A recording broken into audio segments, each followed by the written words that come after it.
Hello students, welcome back to my YouTube channel. I am Pooja Mathur and I am going to teach you class 11th lesson first, The Portrait of a Lady written by Khushwant Singh. जब ये lesson आप मेरे साथ पढ़ेंगे तो मैं आपको बताऊंगी कि किस तरीके से मैं आपको लाइन टू लाइन आपको ट्रांसलेट करूंगी इंग्लिश टू हिंदी, लेकिन इसके अलावा मैं आपको बताऊंगी कि किस तरीके से ये सेंटेंसेस बनाए गए हैं, इनमें कौन सा टेंस है, कौन सा एडजेक्टिव एडवर्ब, यानी कि मैं आपको इंग्लिश की पूरी डिटेल देने वाली हूं। तो मेरे साथ बने रहिए। चलिए let's start. My grand mother like everybody's grand mother was an old woman. मेरी दादी माँ औरों की दादी माँ की तरह ही बूढ़ी औरत थी। यहाँ आप देखेंगे कि इस लाइन में पहला जो सब्जेक्ट है माई ग्रैंड मदर, ये सब्जेक्ट है, और यहाँ पर जो सब्जेक्ट है ग्रैंड मदर, उनका कंपैरिजन किसी और की दादी से कर रखा है और ये हमें पता लगता है लाइक वर्ड से। दूसरी चीज आप इसमें देखेंगे वॉज एन ओल्ड वुमन। अब कहने को ये सेंटेंस पास्ट का है, लेकिन हकीकत में अगर हम देखें तो ये सेंटेंस है स्टेटिव वर्ब का।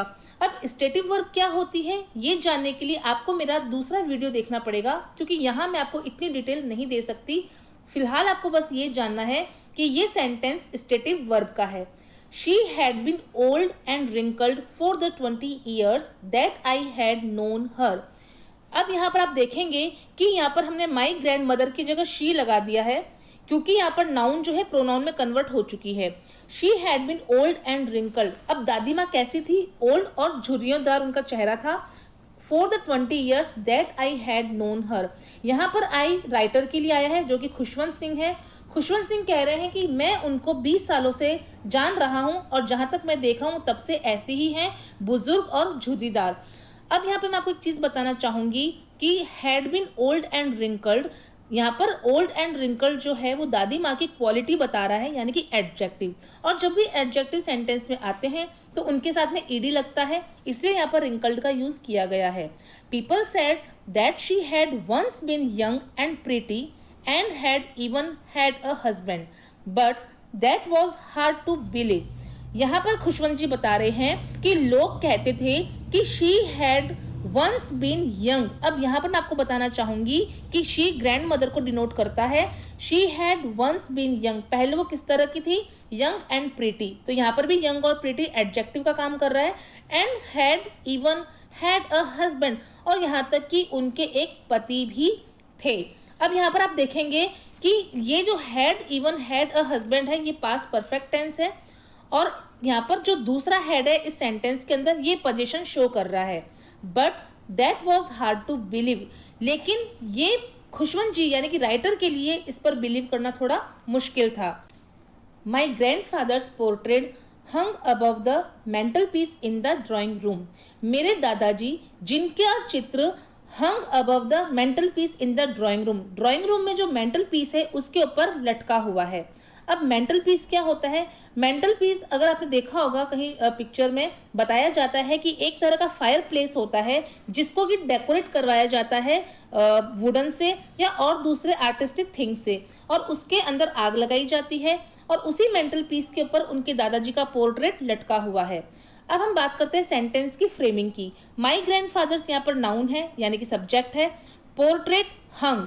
अब यहाँ पर हमें पता लग रहा है हैंग की सेकंड फॉर्म होती है हंग, और ये बता रहा है कि ये सेंटेंस पास्ट सिंपल सेंटेंस है, क्योंकि पास्ट सिंपल सेंटेंस के अंदर वर्ब की सेकंड फॉर्म का यूज किया जाता है।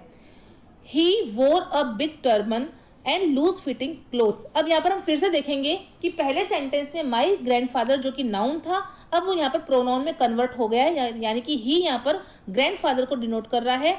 He wore a big turban, उन्होंने क्या पहन रखी थी? Big turban. टर्बन यानी पगड़ी जो कैसी थी? Big. And loose fitting clothes, और उनके कपड़े कैसे थे? लूज फिटिंग के। अब यहाँ पर देखिए वोर क्या है? वोर है वर्ब, पहनी हुई थी। ये वियर की सेकंड फॉर्म है। दूसरा यहाँ पर हम देखेंगे टर्बन नाउन है, और नाउन की एडजेक्टिव है बिग। बिग जो है टर्बन की क्वालिटी शो कर रहा है। इसी तरीके से जो उसके क्लोथ्स है वो कैसे हैं? वो लूज फिटिंग के हैं, यानी कि क्लोथ्स की क्वालिटी है लूज फिटिंग। तो इस पूरे सेंटेंस में बिग और लूज फिटिंग हम लोग कह सकते हैं कि ये है adjectives. His long white beard covered the best part of his chest and he looked at least 100 years old. His long white beard, beard यानी उनकी दाढ़ी जो कैसी है, लॉन्ग है और वाइट है। यहाँ पे बियर्ड की क्वालिटी यानी कि adjective long and white, covered the best part of his chest. अब उनकी बियर्ड ने क्या कर रखा है, उनके चेस्ट के ज्यादा पार्ट को कवर कर रखा है। यानी कि अब ये जो सेंटेंस है ये भी हम देख सकते हैं पास्ट सिंपल सेंटेंस है, क्योंकि कवर की सेकंड फॉर्म कवर्ड यहाँ पर आ रखी है। And he looked at least 100 years old, और वो दिखने में कैसे दिखाई दे रहे हैं, लगभग 100 सालों के। और ये भी सेंटेंस हमारा पास्ट सिंपल है, क्योंकि वर्ब की सेकंड फॉर्म लुक्ड आ रखी है।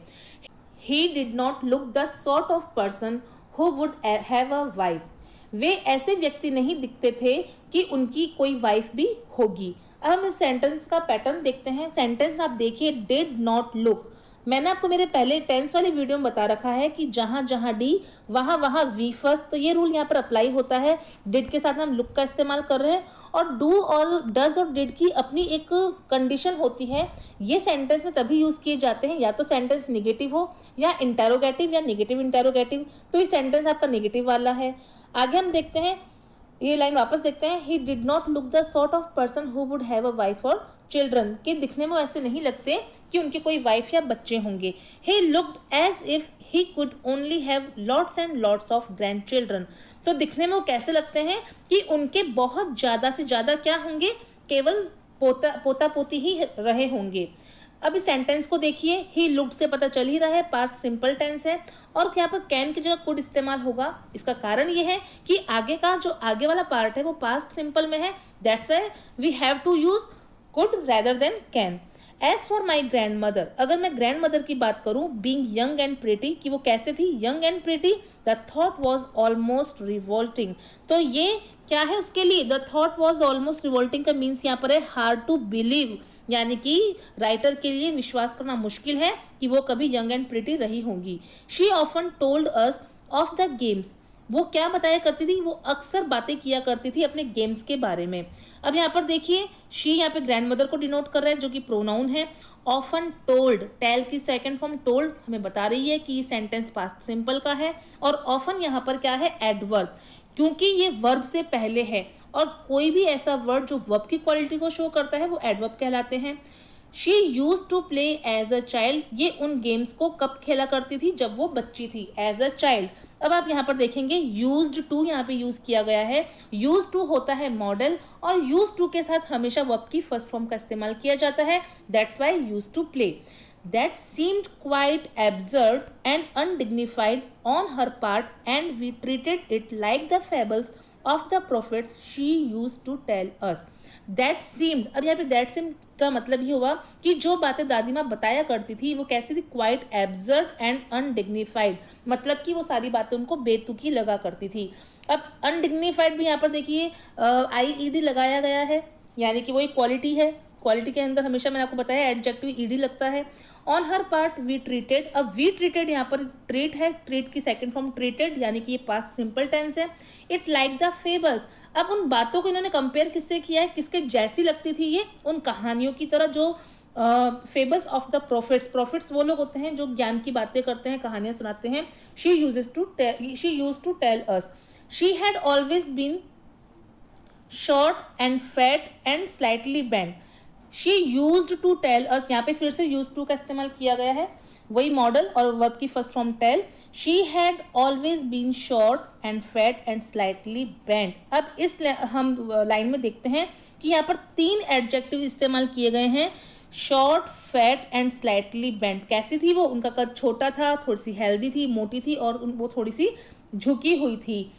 हर face was a crisscross of wrinkles running from everywhere to everywhere. Her face, अब उनका जो चेहरा था, was a crisscross of wrinkles, झुर्रीदार था, यानी कि आड़ी तिरछी लाइनें उनके चेहरे पर बनी हुई थी। ये भी जो सेंटेंस है ये भी स्टेटिव वर्ब का ही पार्ट है। आगे देखते हैं, running from everywhere to everywhere, मतलब चेहरे पर सभी जगह लाइन ही लाइन थी। नो, नहीं। वी वर सर्टेन, हम लोग निश्चित थे। She had always been as we had known her, कि वे हमेशा से ही ऐसी थी जैसा कि हमने उनको जाना। आगे बात करते हैं, ओल्ड, सो टेरिबली ओल्ड, कैसी थी वो, बुजुर्ग और भयानक बुजुर्ग। अब यहाँ पर इन्होंने ओल्ड टर्म को 2 बार इस्तेमाल किया है जिससे कि ये अपनी बात पे स्ट्रेस दे सके। That she could not have grown older, वो इतनी ओल्ड थी, इतनी भयानक रूप से वो बुजुर्ग थी, इससे ज़्यादा वो बुजुर्ग हो ही नहीं सकती थी। शी कुड नॉट, यहाँ पर भी कैन को जब हम पास्ट में यूज़ करते हैं, यहाँ पे कैपेसिटी शो हो रही है कि इससे ज़्यादा वो कर ही नहीं सकती थी, तो ये पास्ट की वजह से कैन का यहाँ में हमने कुड किया है। और कुड नॉट हैव ग्रोन, अब देखिए जहाँ जहाँ एच वहाँ वहाँ वी थर्ड। मेरा ये गोल्डन रूल भी आपको मेरी टेंस वाली टेबल में मिल जाएगा, टेंस वाले वीडियो पर देख लीजिएगा, तो वहाँ मैंने बताया है जहाँ जहाँ एच वहाँ वहाँ वी थर्ड, इसलिए ग्रो की थर्ड फॉर्म ग्रोन यहाँ पर यूज़ की गई है। And had stayed at the same age for 20 years, क्या बता रहे हैं वो ये बता रहे हैं कि वो इतनी बुजुर्ग थी, इससे ज़्यादा वो बुजुर्ग हो ही नहीं सकती थी, और ऐसा लगता था जैसे कि पिछले 20 सालों से वो इसी एज पर आकर के रुक चुकी हैं। तो ये भी जो लाइन है पास्ट परफेक्ट की है, क्योंकि यहाँ पर जहाँ जहाँ एच वहाँ वहाँ वी थर्ड हैड स्टेड आ रखा है। She could never have been pretty but she was always beautiful, she could never have been pretty, वो कभी भी सुंदर नहीं हो सकती थी, but she was always beautiful, लेकिन वे खूबसूरत थी। अब यहाँ पे आपको कंफ्यूज करेगा कि प्रीटी ब्यूटीफुल दोनों का मतलब सेम ही होता है। प्रीटी हम यूज करते हैं लुकिंग वाइज, किसी के फेस को बाहर से हम देखते हैं प्रीटी, बट ब्यूटीफुल होती है inner beauty. She hobbled about the house in spotless white with one hand resting on her waist to balance her stoop and the other telling the beads of her rosary. अब इस sentence को ध्यान से देखेंगे। She हॉबल्ड, हॉबल्ड ही हमको यही शुरुआत में पता चलता है कि ये सेंटेंस पास्ट सिंपल में लिखा गया है। शी हॉबल्ड, हॉबल्ड मतलब वो लंगड़ा करके चलती थी। अबाउट द हाउस, पूरे घर में। इन स्पॉटलेस वाइट, इन स्पॉटलेस वाइट मतलब उनकी साड़ी पर एक भी धब्बा नहीं रहता था, बिल्कुल व्हाइट कलर की साड़ी पहनकर वो पूरे घर में लंगड़ाते हुए घूमती थी। विद वन हैंड, जो उनका एक हाथ था, रेस्टिंग ऑन हर वेस्ट, वो अपनी कमर पे रखा करती थी। टू बैलेंस हर स्टूप, अपनी चाल को बैलेंस करने के लिए। And the other telling the beads of her rosary, और जो उनकी जो दूसरा जो हाथ होता था, उनके हाथ में बीट्स ऑफ हर रोजरी मतलब मोतियों की माला, मनके की जो माला होती थी वो उनके हाथ में रहती थी, और वो उसको फेरती रहती थी। टेलिंग, वो कुछ ना उसको बोलती रहती थी, माला फेरती रहती थी, यानी कि एक हाथ उनके कमर पे रहता था और दूसरे हाथ में उनके माला रहती थी। हर सिल्वर लॉक्स वर स्कैटर्ड अनटाइडली ओवर हर पेल, हर सिल्वर, यहाँ पे हर दादी माँ के लिए ही आया है। हर सिल्वर लॉक्स, उनके सिल्वर लॉक्स मतलब सफ़ेद रंग के जो बाल, या वो सफ़ेद जो उनके बाल थे जो सफ़ेद रंग के थे, वर स्कैटर्ड, स्कैटर्ड यानी कि कैसे थे, बिखरे रहते थे। हर सिल्वर लॉक्स वर स्कैटर्ड अनटाइडली ओवर हर पेल, अनटाइडली मतलब बहुत ही अजीब तरीके से बिखरे रहते थे उनके बाल। उनके बाल कहाँ बिखरे रहते थे, ओवर हर पेल, पेल यानी पीला, पकड़ यानी मुरझाया हुआ, फेस यानी उनका चेहरा, उनका जो चेहरा पीला पड़ चुका था, मुरझा गया था, अब उनके चेहरे के ऊपर उनके बाल जो थे वो स्कैटर्ड रहते थे। फिर हम आगे देखते हैं। And her lips constantly moved in inaudible prayer, और जब भी वो देखते थे तो जो उनके जो लिप्स है वो हमेशा हिलते रहते थे लगातार, कॉन्स्टेंटली मतलब लगातार, मूव्ड हिलते रहते थे, यानी कि बड़बड़ाया करती थी। और क्या बड़बड़ाती थी, वो इनऑडिबल था, मतलब कुछ प्रेयर ही बड़बड़ाती थी लेकिन उनको सुनाई नहीं देता था। यस शी वॉज ब्यूटीफुल, बिल्कुल वो सुंदर थी। She was like the winter landscape in the mountains, अब वो वापस से अपनी दादी माँ का कंपेयर कर रहे हैं, और यहाँ पर हम देखेंगे शी वॉज ब्यूटीफुल, ये स्टेटिव वर्ब है। She was like the winter landscape, जो सर्दियों में जो मौसम होते थे, कहाँ पर, the winter landscape in the mountains, यानी कि सर्दियों में जो पर्वतों पर जो मौसम था, जो प्राकृतिक दृश्य था, उस प्राकृतिक दृश्य से उन्होंने अपनी दादी की सुंदरता का कंपैरिजन किया है। An expanse of pure white serenity breathing peace and contentment on an expanse of pure white serenity. अब वो क्या बोल रहे हैं कि मेरी दादी की सुंदरता कैसी थी, बिल्कुल विस्तृत थी, फैली हुई थी। क्या फैली थी, बिल्कुल शुद्ध सफेद और शांति उनके चेहरे पर फैली हुई थी। ब्रीदिंग, जब वे सांस लेती थी तो ऐसा लगता था कि वो बहुत शांत हैं और बहुत संतोष है उनके जीवन में, उनको देखकर राइटर को ऐसा लगता था। तो हमने यहाँ पर ये देखा कि राइटर ने बहुत ही खूबसूरती से अपनी दादी और अपने दादाजी का चित्रण किया है, और जब हम इसको ढंग से पढ़ते हैं तो ऐसा लगता है कि साक्षात वो हमारे सामने खड़े हैं, जिन्हें हम महसूस कर सकते हैं। और आई होप आपको मेरा ये टीचिंग वे अच्छा लगा होगा, बहुत कुछ आपने सीखा होगा। अगर आपको ये वीडियो अच्छा लगा तो मेरे इसके आगे मैं और वीडियोस बनाऊंगी जिससे लेसन में कंप्लीट करूं। तो please stay with me and thanks for watching.